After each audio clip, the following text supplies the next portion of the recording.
সবাইকে ওয়েলকাম করছি। আজকে শেখাবো am is are. Am is are এই তিনটে ভার্ব ইংলিশ ল্যাঙ্গুয়েজে হেল্পিং ভার্ব হিসাবে পরিচিত, আবার এরা মেন ভার্ব হিসেবেও ব্যবহার হতে পারে। তাহলে আমি এখানে এম ইজ আর এর ব্যবহারটা দেখাবো, তোমরা ভিডিওটা ভালো করে লক্ষ্য করো।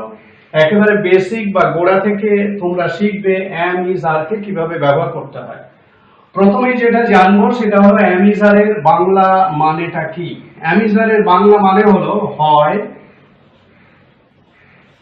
আছে, থাকে। অর্থাৎ এম ইজ আর এর এম এর বাংলা মানে হয়, আছে, থাকে। ইজ এরও তাই, হয়, আছে, থাকে। আর এরও বাংলা মানে হয়, আছে, থাকে। এই তিন রকম ভাবে আমরা বাংলায় প্রকাশ করে থাকি, মানে বাংলা ভাষার মধ্যে বাংলায় যে সেন্টেন্সটা তোমরা লিখবে বা বলবে সেই সেন্টেন্সের মধ্যে এই হয়, আছে, থাকে যখনই থাকবে তখনই এম ইজ আর কে ব্যবহার করতে হবে। এখানে একটা জিনিস তোমাদেরকে মনে রাখতে হবে, সেটা হলো আমরা যখন বাংলায় কোনো বাক্য লিখি বা বলি সেই বাক্যের মধ্যে হয়, আছে, থাকে কথাটা নাও থাকতে পারে। মানে আমি এটাই বলতে চাইছি, ধরা যাক আমি যদি বলি যে ঘরটা পরিষ্কার বা আকাশ পরিষ্কার, এই আকাশ পরিষ্কার বাক্যটার মধ্যে কোনো হয়, আছে, থাকে উল্লেখ করা নেই। তাহলে তোমাদেরকে কি করতে হবে না, একটা হয় বা আছে জুড়ে নিতে হবে, মানে আকাশ আছে পরিষ্কার বা আকাশ হয় পরিষ্কার, এরকম ভাবে বুঝে নিতে হবে। তাহলে হয়, আছে, থাকে এই তিনটে হলো এম ইজ আর এর বাংলা মানে। এই শব্দগুলো, এই অর্থগুলো বাক্যের মধ্যে সবসময় উল্লেখ নাও থাকতে পারে, এই বিষয়ে খেয়াল রাখতে হবে। এবারে আমি সেন্টেন্স দিয়ে কিছু কিছু বোঝাই যে কিভাবে এই বেঙ্গলি মিনিং গুলো আমার সেন্টেন্সের মধ্যে থাকে, বা তোমরা যখন সেন্টেন্স তৈরি করবে কিভাবে আসে। যেমন ধরো বলা হলো এক্সাম্পল ইজি, আমি ক্লাসে আছি, ক্লাস এ আছি।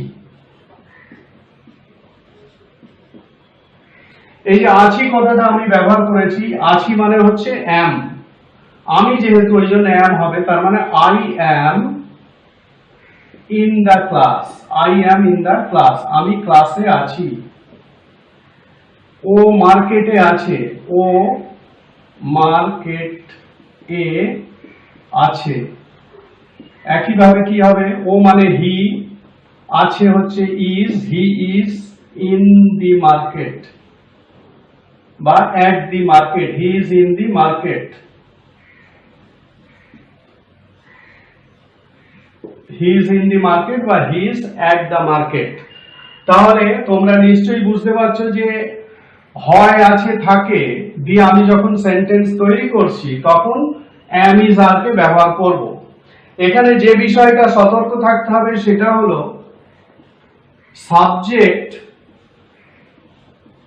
সাবজেক্ট বা কর্তা যদি নিজে আছে, থাকে বা হয় বোঝায়, তখন am is are ব্যবহার হবে।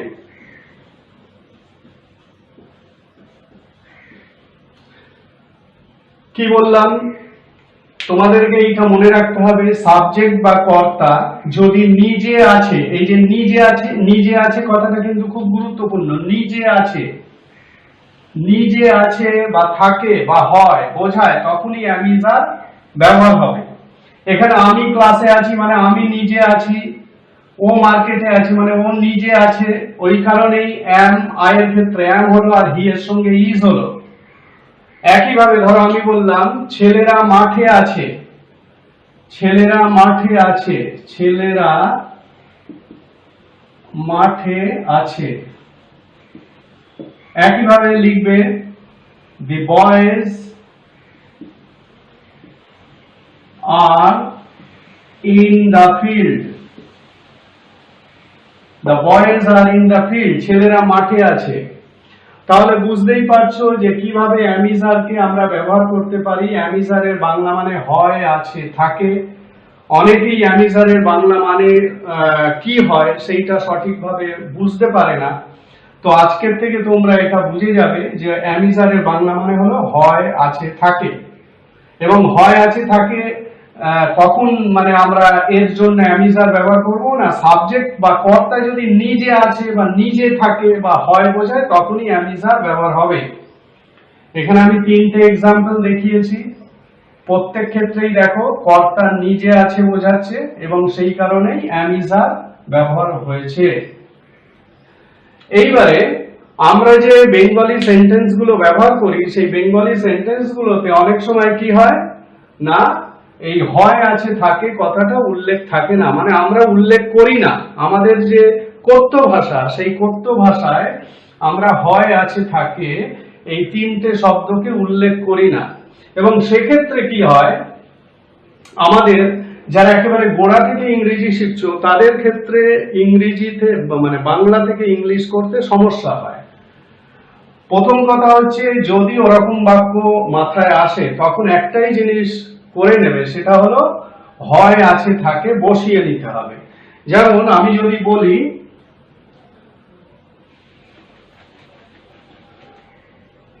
ধরে যাক আমি বললাম আকাশ পরিষ্কার, আকাশ পরিষ্কার। এই যে একটা সেন্টেন্স, এই সেন্টেন্সের মধ্যে এই তিনটে শব্দর কোনোটাই নেই, হয়, আছে, থাকে কোনোটাই নেই। তাহলে আমি কিভাবে এটা বাংলা থেকে ইংলিশ করব? তার মানে আমাকে এই তিনটে যে কোনো একটা বসিয়ে নিতে হবে। তার মানে আকাশ হয় পরিষ্কার, তাহলে কি হবে ইংলিশটা? Sky is clear. আকাশ হয় পরিষ্কার মানে এখানে একটা হয় বসিয়ে নিতে হবে। এরকম ধরনের সেন্টেন্স তোমরা প্রচুর পাও বা তোমরা অনেক সময় এই ধরনের সেন্টেন্স গুলোতে সমস্যা ফিল করো। তো সেক্ষেত্রে আমি বারবার বলছি এই সমস্ত সেন্টেন্সের ক্ষেত্রে হয়, আছে, থাকে একটা বসিয়ে নেবে। যেমন ঘরটা, ধরো বললে ঘরটা ফাঁকা, এখানে দেখো ঘরটা ফাঁকা, এখানে ঘরটা হলো শব্দ নিজে আর ফাঁকা একটা আলাদা শব্দ, কিন্তু এই দুটো শব্দ কোনোটাই কাজ বোঝায় না, মানে কোনো শব্দ দিয়েই মানে কোনো একটা অবস্থাকে বোঝানো হয় না। তাহলে ঘরটা ফাঁকা, এই ক্ষেত্রে আমরা কি করব, এখানেও একটা হয় বা আছে যে কোনো একটা শব্দ বসিয়ে নেব ঠিক এই জায়গায়। তাহলে কি হবে? দ্য রুম ইজ ভ্যাকেন্ট বা empty. The room is vacant, ঘরটা হয় ফাঁকা। তাহলে বুঝতে পারছো কিভাবে অ্যামিজারকে ব্যবহার করতে হয়। একেবারে বেসিক থেকে বোঝাচ্ছি, বেসিক আইডিয়া যেটা অ্যামিজার ব্যবহার করতে গেলে সেটাই আমি এই ভিডিওতে দেখাচ্ছি। অ্যামিজারের বাংলা মানে হলো হয়, আছে, থাকে। এইটা ভেরি ভেরি ইম্পর্টেন্ট, এইটা তোমরা সবসময় মনে রাখবে। অ্যামিজারের বাংলা মানে হলো হয়, আছে, থাকে। এবং যখনই কর্তা নিজে আছে বা নিজে থাকে বোঝায়, এই যে জিনিসটা এটা খুব আরো ভেরি ভেরি ইম্পর্টেন্ট। কর্তা যখন নিজে আছে বা থাকে বোঝায় তখনই অ্যামিজারকে তোমরা ব্যবহার করবে। আমি এখানে তিনটে এক্সাম্পল আর এখানে দুটো পাঁচটা এক্সাম্পল দিয়েছি। এই ধরনের এক্সাম্পল তোমরাও নিজেরা তৈরি করে অ্যামিজারকে ব্যবহার করবে। এরপরে আমি যেটা দেখাবো সেটা হলো অ্যামিজারের পরে কি কি তোমরা বসাতে পারবে। এবারে জেনে নাও অ্যামিজারের পরে কি কি তোমরা বসাতে পারবে। This is very important. প্রথমে সাবজেক্ট বসাচ্ছ, তারপরে অ্যামিজারের যে কোনো একটা যেটা বসা দরকার। তারপরে কি কি বসাতে পারো? নাউন বসাতে পারো। নাউন, নাউন মানে যে কোনো নাম বোঝাচ্ছে এমন শব্দ। তারপরে অ্যাডজেক্টিভ মানে নাউনকে যারা বর্ণনা করে সেরকম শব্দ। তারপরে পাস্ট পার্টিসিপল বসাতে পারো। পাস্ট পার্টিসিপল মানে হচ্ছে ভার্বের তিনটে যে ফর্ম আছে, 3 নম্বর ফর্মকে আমরা পাস্ট পার্টিসিপল বলি। যেমন গো, ওয়েন্ট, গন। গন হলো পাস্ট পার্টিসিপল। আইএনজি যুক্ত ভার্ব মানে ভার্বের সাথে আইএনজি যোগ করলে যে ভার্বটা তৈরি হয় সেটাকেই বলা হচ্ছে। তারপরে টু যুক্ত verb, to come, to go, এই সমস্ত ভার্ব যদি আমি যোগ করি এরপরে। তারপরে possessive noun oblique adjective plus noun. Possessive মানে আমরা যে প্রোনাউন গুলো পড়ি, পজেসিভ প্রোনাউন বা পজেসিভ অ্যাডজেক্টিভ যেগুলো আছে সেইগুলো মাই, ইওর, আওয়ার, দেয়ার, এই সমস্ত। তারপরে হচ্ছে পাস্ট পার্টিসিপল প্লাস নাউন, মানে পাস্ট পার্টিসিপল মানে আগেই জেনেছো ভার্বের 3 নম্বর ফর্ম এবং তার সঙ্গে নাউন। এই জিনিসগুলো বসতে পারে, অর্থাৎ 7টা জিনিস আমি এখানে দেখাচ্ছি যেটা am is are এর পরে বসতে পারে। এবারে আমি এগুলোতে আসছি, পরপর এক এক করে দেখাবো কিভাবে বসতে পারে, মানে বাংলা সেন্টেন্সটা কি রকম হলে তবে তুমি নাউন বসাতে পারবে, অ্যাডজেক্টিভ বসাতে পারবে, পাস্ট পার্টিসিপল, আইএনজি, টু যুক্ত ভার্ব, পজেসিভ বা পাস্ট পার্টিসিপল, এইগুলো বসাতে পারবে। তাহলে প্রথমে কি বসাচ্ছ? সাবজেক্ট, তারপরে am is are, তারপরে এইগুলো। সাবজেক্ট কি এ নিয়ে আমার একটা ভিডিও আছে, সেটা দেখে নেবে। সাবজেক্ট তবুও এখানে বলছি, কে বা কি দিয়ে প্রশ্ন করে যে উত্তর পাওয়া যায় সেটাই হলো সাবজেক্ট। কে বা কি মানে কে বা কি, কি দিয়ে প্রশ্ন, কাকে প্রশ্ন? ভাবকে। কে দিয়ে প্রশ্ন করলে যে উত্তর, প্রশ্ন করলে, ভাবকে প্রশ্ন করলে যে উত্তর পাওয়া যায়, যে উত্তর পাওয়া যায় সেটাই হলো সাবজেক্ট।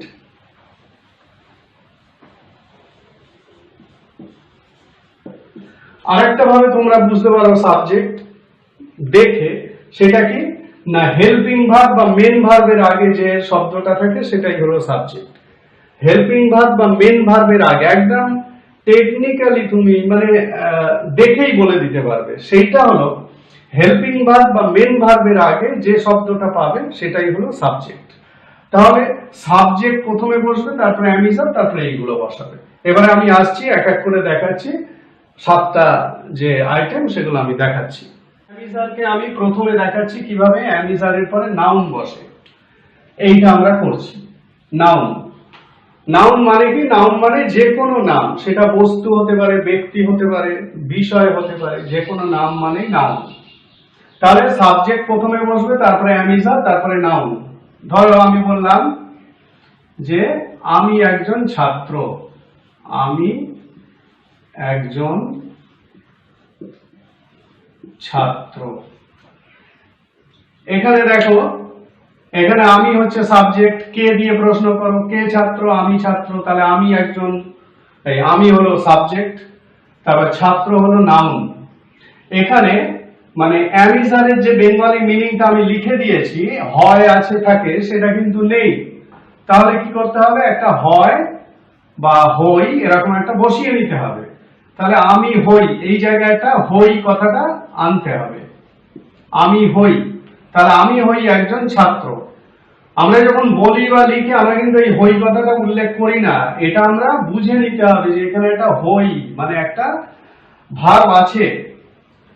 তাহলে আমি হই, আই অ্যাম একজন ছাত্র, a student, I am a student. বোঝা গেল?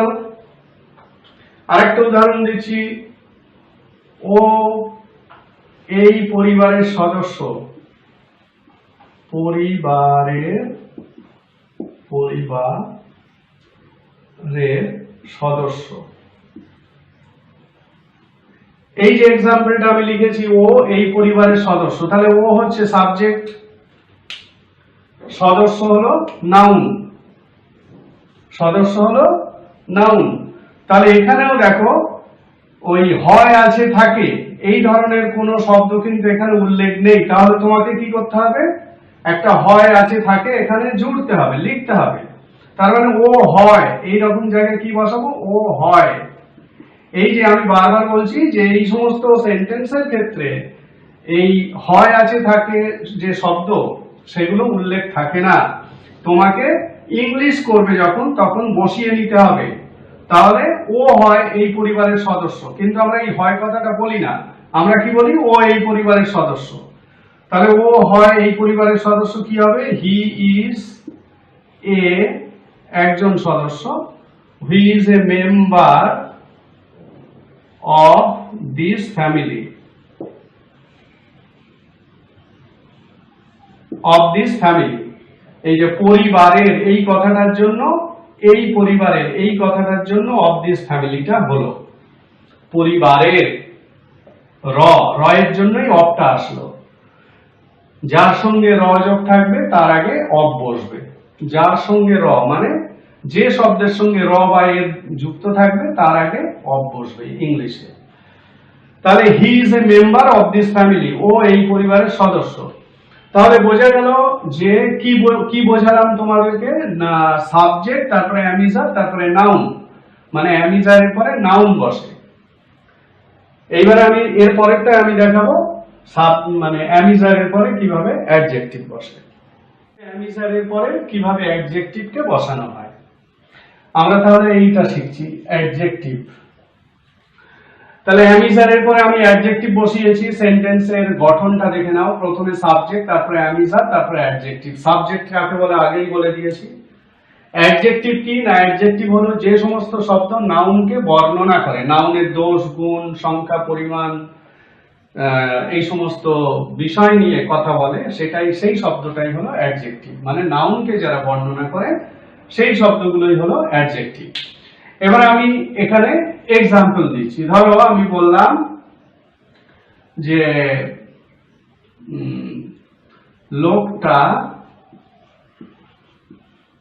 লোকটা সৎ, এরকম একটা সেন্টেন্স লিখলাম। এখানে দেখো এই সৎ মানে লোকটার বর্ণনা দিচ্ছে, তাহলে সৎ হলো অ্যাডজেক্টিভ, সৎ হলো অ্যাডজেক্টিভ। এবারে আমি যখন এটাকে ইংলিশে লিখবো তখন কি করব না, এখানেও দেখো হয় আছে থাকে এরকম কিচ্ছু নেই।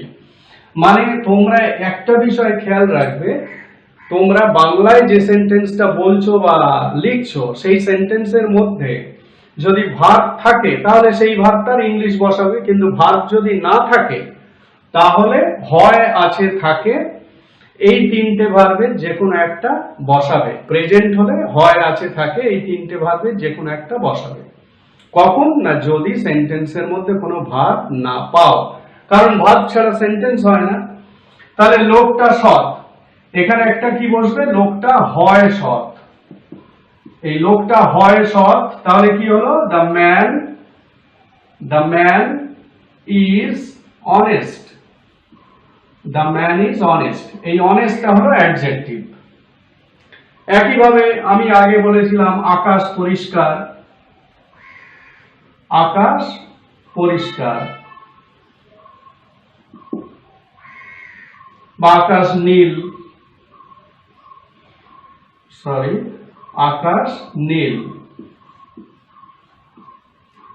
এই সেন্টেন্সটাতেও দেখো এখানে হয় আছে থাকে, মানে এরকম কোনো শব্দ নেই, কোনো ভার্বও নেই। আর ভার্ব না থাকলে কি করতে হবে, হয় আছে থাকে যে কোনো একটা বসাতে হবে। বারবার বলছি, সেন্টেন্সে ভার্ব যদি না থাকে তাহলে সেন্টেন্সে হয় আছে থাকে প্রেজেন্ট টেন্সের ক্ষেত্রে বসাতে হবে। তাহলে এখানে কি বসবে, হয়। আকাশ হয় নীল, তাহলে কি লিখবো, দি স্কাই বা স্কাই যে কোনো একটা, the sky is blue, the sky is blue. তাহলে এই ব্লুটা হলো অ্যাডজেক্টিভ, এখানে অনেস্টটা হলো অ্যাডজেক্টিভ। তাহলে অ্যামিজারের পরে কিভাবে অ্যাডজেক্টিভ বসাতে হয় সেটা তোমরা বুঝলে। এবার জেনে নাও অ্যামিজারের পরে পাস্ট পার্টিসিপলকে কিভাবে বসানো হয়। এখানে পিপি মানে হচ্ছে পি ফর পাস্ট আর P for participle, past participle, সংক্ষেপে পিপি আমি লিখেছি। এবারে অ্যামিজারের পরে পাস্ট পার্টিসিপল, এইটা শেখার আগে তোমরা মানে সেন্টেন্স তৈরির আগে তোমরা দুটো জিনিস জেনে নাও। একটা হচ্ছে, আমি স্টার করে লিখে দিচ্ছি, একটা হচ্ছে চেনার উপায়। মানে বাংলায় কিরকম সেন্টেন্সটা হলে, বাংলার সেন্টেন্সটা কিরকম হলে তবে তুমি পাস্ট পার্টিসিপল ইউজ করবে। ক্রিয়া প্লাস হয়, ক্রিয়া প্লাস হয়, মানে বাংলার সেন্টেন্স যেটা তুমি বলছো বা লিখছো তার মধ্যে যদি এই রকম প্যাটার্ন চলে আসে ক্রিয়া প্লাস হয়। এক্সাম্পল আমি দিচ্ছি, ধরো শুধু এইটুকু এক্সাম্পল দিচ্ছি। ধরো বললাম বলা হয়, লেখা হয়, শোনা হয়, দেখা হয়। আমি 4টে এক্সাম্পল দিলাম, এর বেশি আর দিচ্ছি না, মানে এইগুলো বুঝতে পারলেই হবে। ধরো ক্রিয়া, ক্রিয়া মানে বলা একটা ক্রিয়া, তার সঙ্গে হয় যোগ করছো। লেখা, লেখা একটা ক্রিয়া, তার সঙ্গে হয় যোগ করছো। শোনা, শোনা একটা ক্রিয়া, তার সঙ্গে হয় যোগ করছো। দেখা একটা ক্রিয়া, তার সঙ্গে হয় যোগ করছো। তাহলে তুমি যে সেন্টেন্সটা লিখবে বা বলবে, সেই সেন্টেন্সটার মধ্যে যদি ক্রিয়া প্লাস হয় এইরকম একটা কিছু এসে যায়, এইরকম একটা কিছু থাকে, এইরকম একটা কিছু যদি থাকে, তাহলে তুমি পাস্ট পার্টিসিপল ইউজ করবে am is are এর পরে। বোঝা গেল? এটা একটা জিনিস আগে। তাহলে আমি এর একটা এক্সাম্পল দিয়ে দিই। এক্সাম্পল ধরো বললাম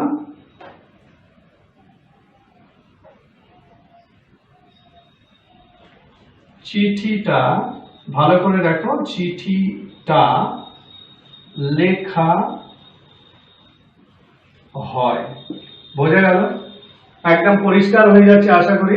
এই যে লেখা হয়, লেখা হয় মানেই হচ্ছে পাস্ট পার্টিসিপল ইউজ হবে। মানে হয়ের জন্য একটা এইগুলো বসবে, এগুলো যে কোনো একটা, আর লেখা এইটুকুর জন্য এই পাস্ট পার্টিসিপল বসবে। তার মানে চিঠিটা লেখা হয় কি হবে? The letter is written. The letter is written. চিঠিটা লেখা হয়। বোঝা গেল? বইটা পড়া হয়। আরেকটা এক্সাম্পল দিচ্ছি, বইটা পড়া হয় কি হবে? The book is red. Read এর 3টে ফর্মই একই, মানে পাস্ট পার্টিসিপল ফর্ম হচ্ছে রিড, উচ্চারণটা রেড। অতএব দ্য বুক ইজ রেড, বইটা পড়া হয়। তাহলে তুমি কখন পাস্ট পার্টিসিপলটাকে ইউজ করবে? না যখন তোমার সেন্টেন্সের মধ্যে ক্রিয়া প্লাস হয় এই ধরনের স্ট্রাকচার চলে আসবে, বা তুমি এই ধরনের স্ট্রাকচার ফলো করে সেন্টেন্স বলবে বা লিখবে, তখনই তুমি সাবজেক্ট, তারপরে am is are, তারপরে পাস্ট পার্টিসিপল ব্যবহার করবে। এটা হলো একটা দিক। আরেকটা দিক যেটা, সেটা হচ্ছে সেটা ক্রিয়া প্লাস হয় এরকম নয়। সেটা হলো যেখানে কর্তার অবস্থাকে বোঝানো হয়। মানে কর্তা কি রকম অবস্থায় আছে, কি ভাববে বা লিখবে? কর্তার অবস্থা, কর্তার অবস্থা মানে কি? কর্তা কি রকম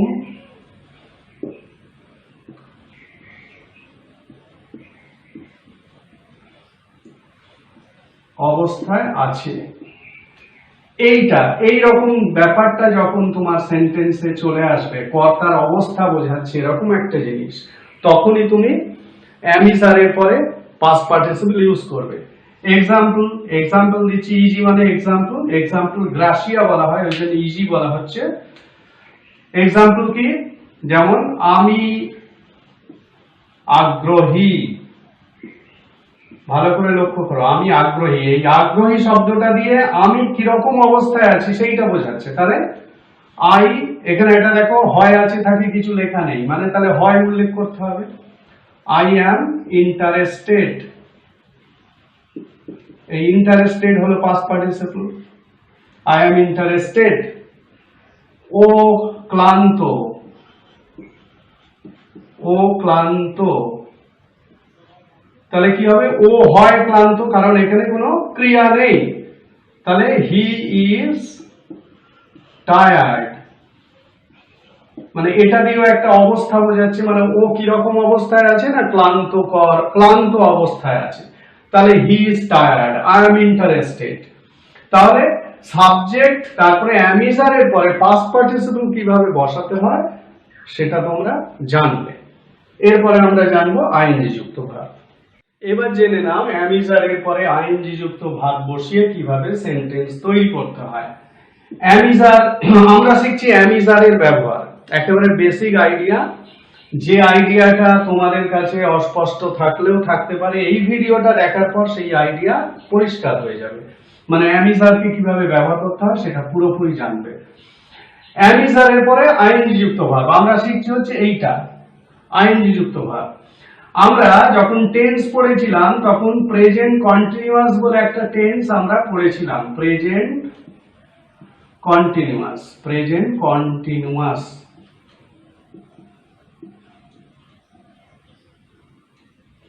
এই টেন্সটা আমরা পড়েছিলাম।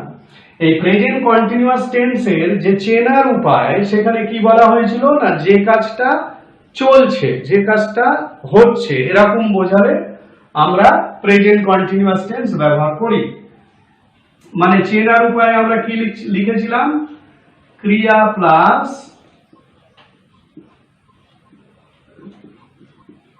এরকম একটা জিনিস লিখেছিলাম, তেছি, তেছো, তেছে। এটা সাধু ভাষায়। আর যদি চলিত ভাষায় বলি,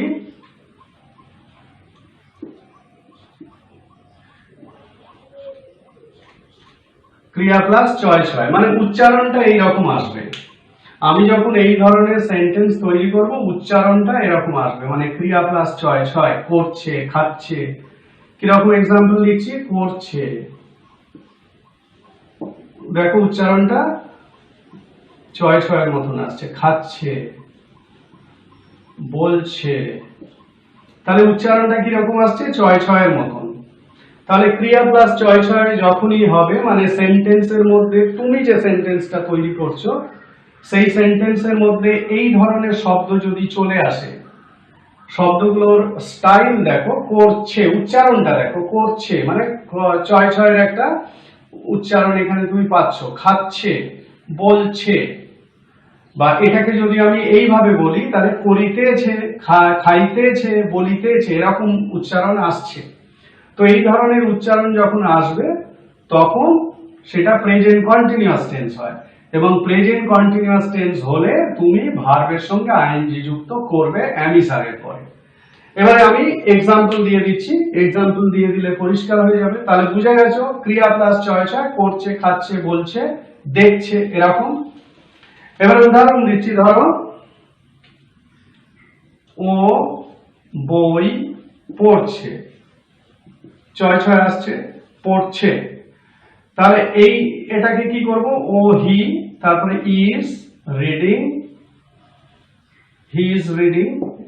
এই যে আইএনজি যুক্ত ভার্ব ব্যবহার হলো, অ্যামিজারের পরে আইএনজি যুক্ত verb, is reading book, he is reading book. ও বই পড়ছে। মেয়েটা নাচছে, মেয়েটা নাচছে, চয় ছয় আছে, পরিষ্কার বোঝা যাচ্ছে। তাহলে কি হবে, অ্যামিজারের পরে কি বসবে, আইএনজি যুক্ত ভার্ব, মানে the girl is dancing, the girl is dancing. তাহলে তোমরা কি জানলে, অ্যামিজারের পরে কিভাবে ভার্ব, আইএনজি যুক্ত ভার্ব বসাতে হয়, এবং সেটা কোথায়, প্রেজেন্ট কন্টিনিউয়াস টেন্সে। কখন না, ক্রিয়া প্লাস চয় ছয়, মানে ক্রিয়ার উচ্চারণে চয় ছয় যদি পাও, তাহলে সেক্ষেত্রে অ্যামিজারের পরে তোমরা কি বসাবে, আইএনজি যুক্ত ভার্ব। বোঝা গেল? এরপরে তোমরা জানবে যেটা ভার্বের মানে অ্যামিজারের পরে টু প্লাস ভি1, মানে টু যুক্ত ভার্ব। তোমরা জানবে অ্যামিজারের পরে কিভাবে টু যুক্ত ভার্ব বসাতে হয়। টু যুক্ত ভার্ব কিভাবে বসাতে হয়, এখানে স্ট্রাকচার আমি লিখে দিয়েছি। এটা আমরা 5 নম্বরে আসছি, 5 নম্বর। তাহলে অ্যামিজারের পরে কিভাবে টু যুক্ত ভার্ব বসাতে হয়, এবং সেক্ষেত্রে বাংলা সেন্টেন্সটা কিরকম হবে।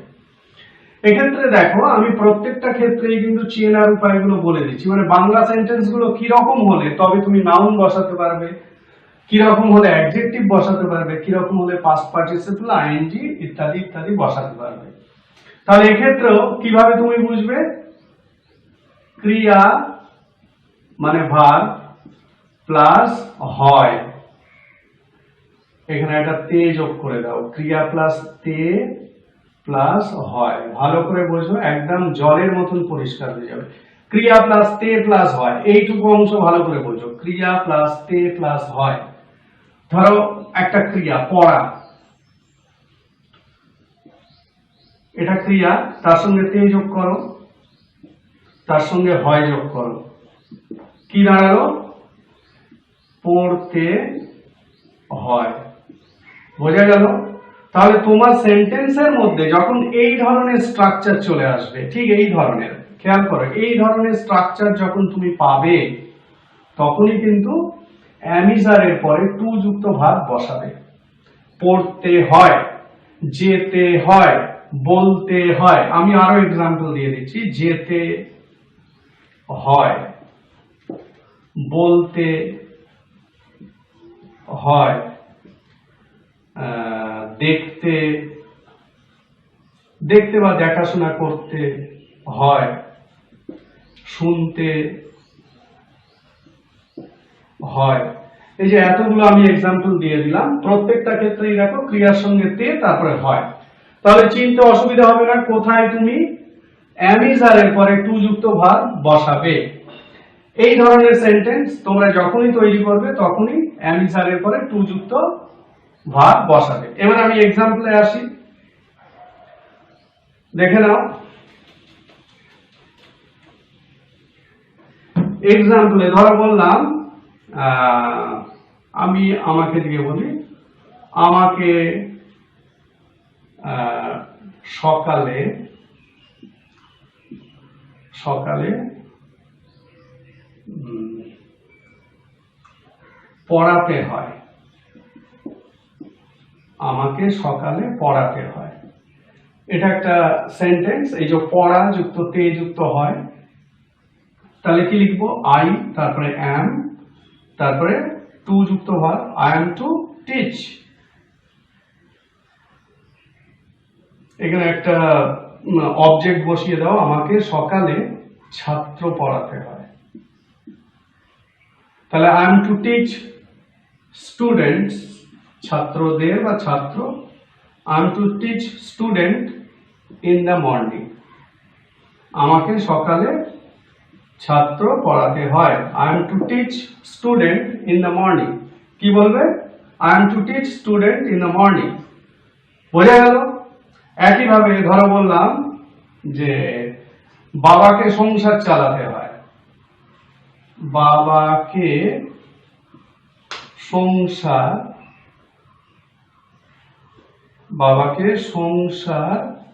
চালাতে হয়। বাস্তব কথা, বাবাকে সংসার চালাতে হয়। কি লিখবে? Father is to maintain, father is to maintain family.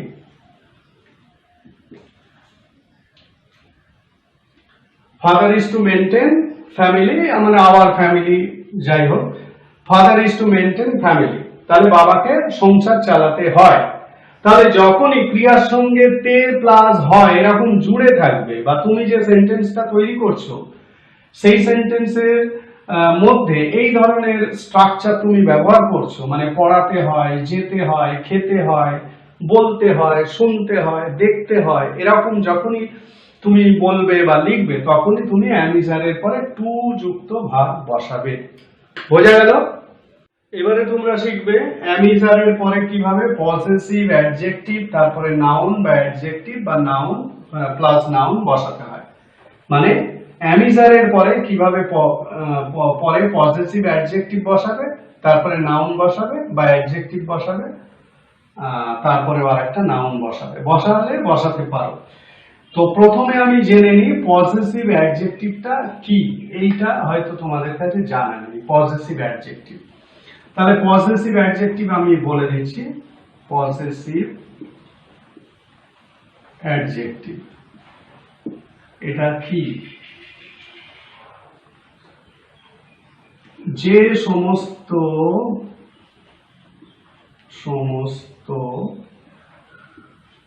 Pronoun দিয়ে অধিকার বোঝায়।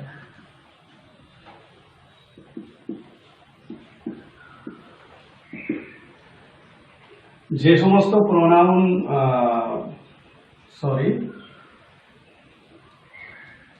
যে সমস্ত অ্যাডজেক্টিভ দিয়ে অধিকার বোঝায়, যে সমস্ত অ্যাডজেক্টিভ দিয়ে অধিকার বোঝায় সেগুলোই হলো positive adjective.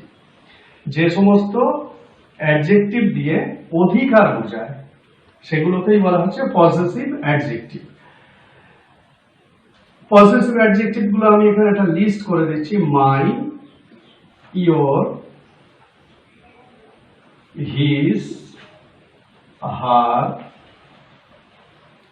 There, our, your. ইয়োর দুটো, মানে একটা সিঙ্গুলার একটা plural. My, your, his, her, their, our, your, এইগুলোকে আমরা পজিটিভ অ্যাডজেক্টিভ বলছি। এই শব্দগুলো আমাদেরকে ব্যবহার করতে হবে, মানে তোমরা তোমাদের সেন্টেন্সে এই শব্দগুলো ব্যবহার করবে। মাই মানে আমার, আমার, ইয়োর মানে তোমার, হিজ মানে তার বা ওর, হার মানেও তাই, তার বা ওর, দেয়ার মানে তাদের, দেয়ার মানে তাদের, আওয়ার মানে আমাদের, ইয়োর মানে তোমাদের, ইয়োর মানে তোমাদের।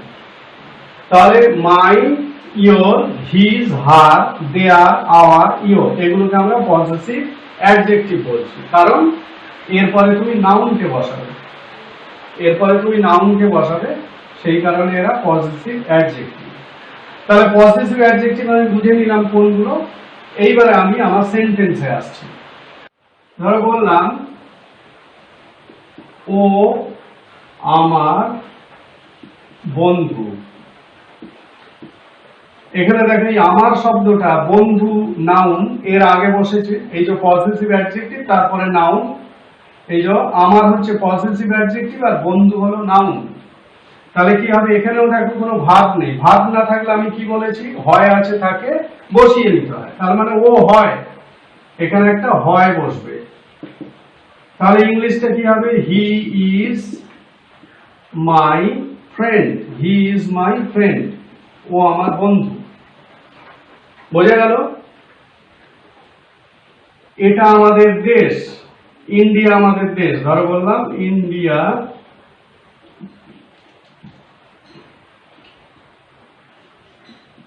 ইন্ডিয়া আমাদের দেশ। তাহলে কি হবে, ইন্ডিয়া হয় আমাদের দেশ, ইন্ডিয়া ইজ আওয়ার, এই আওয়ারটা হলো positive adjective, India is our country. তাহলে এই আওয়ারটা হলো পজিটিভ, এখানে মাইটা হলো পজিটিভ, ফ্রেন্ডটা হলো নাউন, কান্ট্রিটা হলো নাউন। তাহলে বোঝা গেল অ্যামিজার এর পরে কিভাবে পজিটিভ অ্যাডজেক্টিভ বসিয়ে সেন্টেন্স তৈরি করা যায়। এরপরে যেটা শিখবে, তাহলে আমরা এইটা শিখলাম পজিটিভ অ্যাডজেক্টিভ। এরপরে এবং লাস্ট যেটা শিখবে, অ্যামিজার এর পরে পাস্ট পার্টিসিপল আর নাউন বসাতে হয় কিভাবে। এবার তোমরা শিখবে অ্যামিজার এর পরে কিভাবে পাস্ট পার্টিসিপল প্লাস নাউন এইটা বসাতে হয়। তাহলে আমরা শিখছি হচ্ছে এইটা লাস্ট আইটেম। এখানে আমরা আগেই জেনেছি পাস্ট পার্টিসিপল জিনিসটা কি, মানে ভার্বের যে তিনটে ফর্ম থাকে, তিনটে ফর্মের লাস্ট ফর্ম হলো পাস্ট পার্টিসিপল, এবং তারপরে আমরা নাউন বসাবো। এখানে অন্য কোনো আলোচনার অবকাশ নেই, তাহলে সরাসরি আমি এক্সাম্পলে যাচ্ছি। যেমন বললাম ও একজন যোগ্য প্রার্থী, ও একজন যোগ্য প্রার্থী। তাহলে কি হবে, এখানে দেখো কোনো ক্রিয়া বা ভার্ব নেই সেন্টেন্সটার মধ্যে। তাহলে সেন্টেন্সের মধ্যে যখনই ক্রিয়া বা ভার্ব থাকবে না, তখন কি বলেছি, তখন হয় আছে থাকে জুড়ে নিতে হবে। তার মানে ও হয়, তাহলে হি ইজ। এখানে দেখো যোগ্য হলো আমার পার্টিসিপল, পাস্ট পার্টিসিপল, আর প্রার্থী হলো নাউন। তাহলে he is A qualified he is a qualified candidate. He is a qualified candidate. ও একজন যোগ্য প্রার্থী। বোঝা গেল? এখানে তোমরা কি ব্যবহার করলে? am is are এর পরে past participle তারপরে noun। তাহলে এটা আমরা কত নম্বর শিখছি? 7, last item. He is a qualified candidate, ও একজন যোগ্য প্রার্থী। এরকম তোমরা এখানে পাস্ট পার্টিসিপল যেটা ব্যবহার করবে, এইখানে যে পাস্ট পার্টিসিপলটা আলোচনার সময় আমি দু রকম ভাবে দেখিয়েছিলাম, সেই দু রকমের যে অবস্থা বোঝাচ্ছে যে শব্দগুলো দিয়ে, মানে পাস্ট পার্টিসিপল অবস্থা বোঝাবে এরকম যে শব্দগুলো, যেমন টায়ার্ড, ইন্টারেস্টেড, ডিফিটেড, এই ধরনের যে শব্দগুলো আমি বলছি, এগুলো কিন্তু সবই এক একটা অবস্থা বোঝাচ্ছে, কিন্তু এটা পাস্ট পার্টিসিপল। এবং সেই অবস্থা বোঝানোর জন্য যে সব পাস্ট পার্টিসিপল গুলো ব্যবহার করা হয়, সেগুলো অনেকটা অ্যাডজেক্টিভের মতন কাজ করে, অনেকটা না পুরোপুরি। এবং অ্যাডজেক্টিভের মতন কাজ করে মানে তারপরে নাউন বসাতে পারে। যেমন তিনি একজন পরাজিত ক্যান্ডিডেট, মানে ভোটে দাঁড়িয়েছিল, হেরে গেছে, এরকম একটা ধরো, উনি একজন পরাজিত ক্যান্ডিডেট, উনি একজন পরাজিত ক্যান্ডিডেট। তাহলে কি হবে? He is A defeated candidate. তাহলে আমি একে একে 7টা ব্যবহার দেখালাম, মানে am is are এর পরে কিভাবে যে যে জিনিসগুলো তোমরা বসাতে পারো সেগুলো আমি লিস্ট করে নিয়েছিলাম। 7টা জিনিস তোমরা বসাতে পারো am is are এর পরে, এবং সেই 7টা জিনিস দিয়ে আমি প্রত্যেকটার সেন্টেন্স দেখিয়ে দিয়েছি, কিভাবে সেগুলোকে তৈরি করতে হয়, চেনার উপায়গুলো কি কি সব বলে দিয়েছি। তাহলে এই ভিডিও থেকে তোমরা am is are এর যে ব্যবহার সেটা পুঙ্খানুপুঙ্খভাবে শিখলে, এবং আশা করি এই ভিডিও থেকে তোমরা উপকৃত হবে।